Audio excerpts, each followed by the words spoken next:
it going, everybody? It's Frisby Moonsong here. Yow! And we are back and doing some deck profiles for you, or one deck profile for you, because we have come up with some spicy stuff with a little bit of help from people that we know as well. You know, this is how you formulate your ideas with building decks. You get like little texts and ideas from here, and there, and you put it together and you think what would work better for yourself and how you prefer to play the deck. And we have been playing a really fun deck that we actually really enjoyed when the format was there, so we decided to bring it back and see what it can do, and it's been doing really well actually for the last two locals, so we are taking it to another locals this Sunday to see how it's going to be. This video is obviously being recorded the day before, so we are going to make a few changes and we'll be back and let you know how it goes. But for now, we are looking into what deck we actually have over here. You can see over here we actually have tier elements. So this is the list we've been playing, right? This is what we have been doing.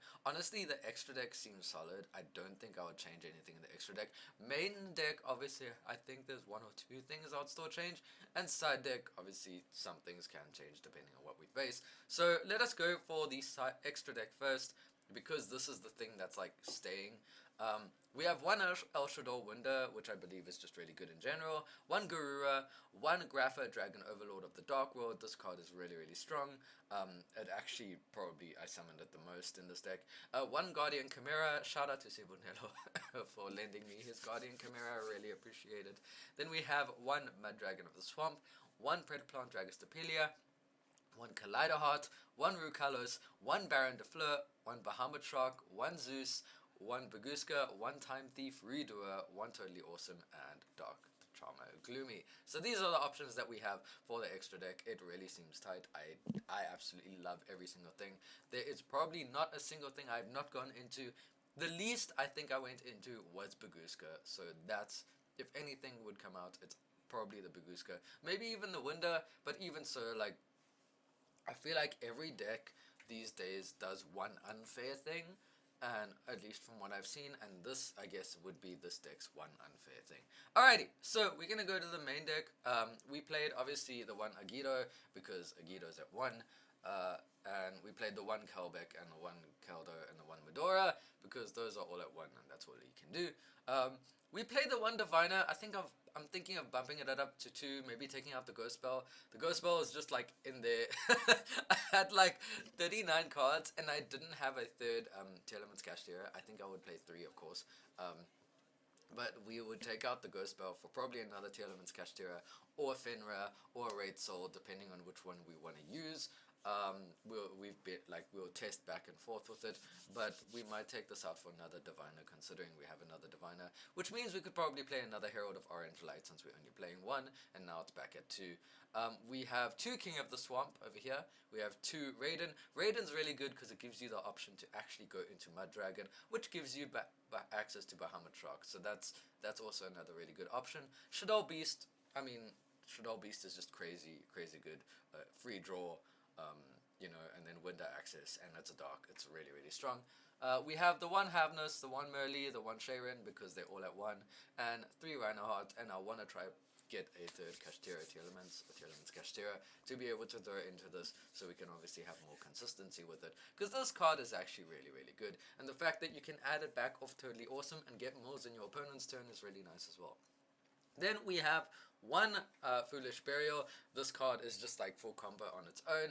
We have one Instant Fusion to be able to get out the Mud Dragon to get into the Bahamut Access plays, which is really nice. We do also have Foolish Burial of Goods. Might consider bumping this up to 2, but the only issue with it is that it's really bad to mill. So even though people are like, oh, you must play more just so you can send your spawn traps, I get it, but you kind of want to build this deck off milling instead of like what's in your opening hand, because your opening hand is supposed to try get you to mill your cards, so this hasn't really been the crux of being able to do that. We have one Polymerization that we can search off the the Madra King of the Swamp, so that way we can actually make the Guardian Chimera, which has come in clutch so many times. We have 3 Primeval Planets per arena, which is really insane. I know I should probably play the terraforming, but again, it's just like the milling aspect of it. I'm trying to play less cards that actually do things like that, and more cards that get you to more stuff. So yeah, there is that. We've got the 2 super polymerization because it's insane. We might push it up to 3, but I don't want to make it relying on going second too much. So we're playing it at 2 at the moment. It's really good for going first, but against certain decks, it still does nothing. So yeah, it's something you can't really like push all the way.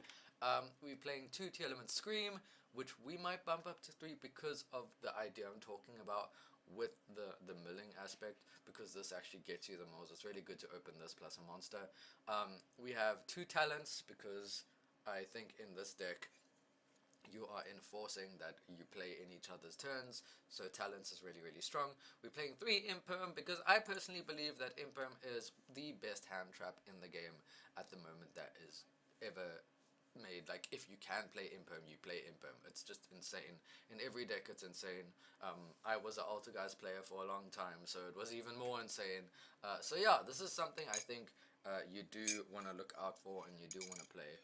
It's really, really good. We have the 1 Meta Noise. This adds back from the grave when it's milled, and it's a Book of Moon, which is really, really strong in case you're facing cash. We have the 2 Sulic and the 1 Trivikama to be able to search any of these, which is really, really good. So, I think that rounds it up. As I said, I've spoken about what I might change. I'm probably going to take out the Ghost Spell. The reason why I do play the Ghost Spell is because obviously Bastials are still a thing when you face Branded, and Bastials just kill this deck because you just hit the Sharon and the Hamness and the melee, and it's just done. The deck is done. Obviously, I'm telling people the weakness of the deck, but it is what it is. You still have to draw the Bastille to actually stop me. So, so going into the side, 1 Druid's Worm, 3 Magnamut. This is, I feel like, a staple in any side deck at the moment. It's really, really strong. I feel like keep it. Pancratops is flip insane. I think this card is something that people should look into playing right now. It's such a good out. Almost contemplating actually playing the Fenrir as well, because Fenrir plus Pancratops out so many boards. Called by the Grave, really, really strong. Just the shifters are scary, so I feel like Called by the Grave is really good. I don't main it because the game 1, I don't think I've ever needed it game 1. I think I mostly need it for decks that play shifter.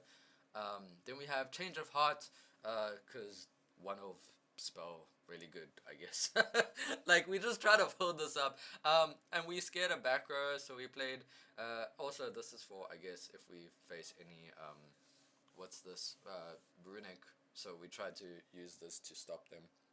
So we have 2 Cosmic Cyclone, we have the Harpies for the Duster, we have the 2 Lightning Storms. Because back row is like, I feel like people underestimate back row, and I know I had been, especially since Nats, I underestimated back row. And the more I've played these in it, the more I feel safe, and I've been doing a lot better with them. Then we also have the 1 Tearlament's Crime for going first, and the 1 Tearlament's Heartbeat as well, because it's also another back row removal that you can search for, which is really, really nice. You can search it off. Oh wait, no, you can't search it. I lie, because Kit isn't here. But yeah, I just think it's really, really good, okay? It's really good. It adds a trap back. It's fine. And then the 1 card we played, just for someone so special, shout out to you, Quabs Gaming, is Token Collector. You'll hear the story about this if you listen to the podcast. But yeah, Quabs decided to try Sword Sword for the first time, and he was collateral damage for what I had caused, apparently. So, Token Collector is a thing, I guess. And also, if you mill it, the nice thing is in the deck is you're milling all the time, so you just mill this thing, and then it's now on your field, ready to go. Because you're milling cards anyway, so you might as well play it, you know? It's one of those things. So that is pretty much the deck. The deck has done well. It's able to break boards like crazy. Like Kaiju plus Super Poly just breaks almost any board. It's really, really good. People underestimate it. But yeah, we're gonna fiddle around with the ratios of this thing, and we're gonna see what it can do. But it has really been a lot of fun to play. It's really nice to actually get back into playing the deck. And honestly, I've really, really enjoyed it, and it's actually been like such a joy to play again. I will say one thing about the deck is it's very much one of those things where you have to sequence your plays right, otherwise you can kind of screw yourself over. So if you're gonna play something like this, make sure you know the deck in and out before you just take it to a locals and just go click, auto click, yes, yes, yes. So give it a try. It's a lot of fun. I will change it up. I will bring you back the feedback of how it's going. But yeah, until then, thank you guys so much for watching the video, and I will see some of you at Nexus on Sunday. Thank you guys, and cheers, guys. Yeah.